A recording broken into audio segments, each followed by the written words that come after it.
What is going on today? Today we're having a Holyoke community baby shower. We're just bringing information and resources and fun to celebrate birth and families. We also find that today is an opportunity for local agencies to network and get to know each other and find out who else is here serving the same community. As Dr. Canty said, this is for the community.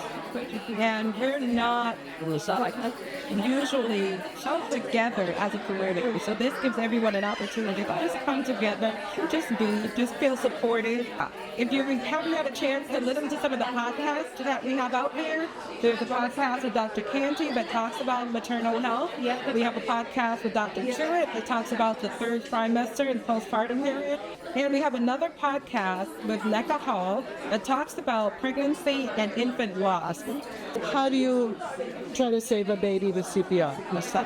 So with infant CPR, we want to be able to teach families first about any type of respiratory arrest that may happen from choking. So first we teach the choking. Because typically what happens, you will respiratory arrest first when anytime your airway is compromised, and then you usually will go into our cardiac arrest if that's not resolved. So first we teach families how to address their child if they're choking. So some things that we talk about is the finger thrust on the chest. You're going to give finger thrust in the front. We're going to have her demonstrate.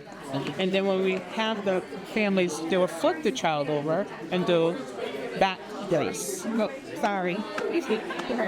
Oh, really? So we have them do cycles of that, have them do 5 cycles, and if in the event that the infant then starts to become limp, now we're concerned that now this child is now on cardiac arrest.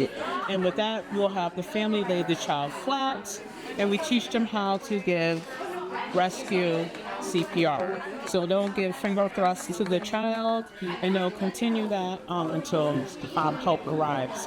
We always make sure that the families are aware to call 911 first before anything, because you want to make sure that you're expediting getting help here as soon as possible. And other things we want to emphasize, going back to the choking, is to make sure that we're being mindful of finger sweeps. First thing we want to do is we know that something's in the child's mouth, we want to finger sweep, but we never want to do that if we do not see the object. If you see the object after doing a few of the choking demonstrations, then you can go in and do a sweep and pull that object out, but only if you see it. We don't want to do any mind sweeps, so make sure you're not pushing the object further down. And lastly, I just want to say, be mindful of little things in the house like lithium batteries and the washing pods that we use for our dishwasher and for the clothes, because it looks like candy. Just make sure you keep those out of the way, because those can be very damaging to the esophagus and the stomach. So we just want to make sure that with your little ones that to keep them safe and keep those objects away. When you put your 2 fingers, can you tell me like where your ribs begin? Like where do those 2 fingers go? So you're going to go, for the infants, you're going to do the 2 between the nipple line. So right here, where you see the nipples, then you're going to go right in the middle. And you're going to give 5 thrusts for choking. Okay?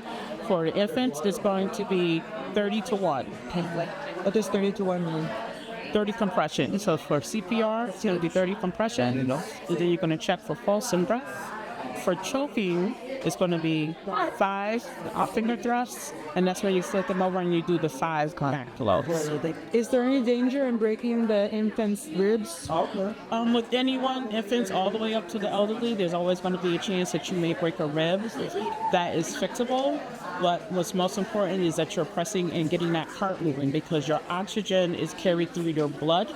So you have to act as the pump where your heart is now no longer working. So that's why it's important to have good, effective CPR, so that you are moving that blood along the body and to keep the oxygen flowing.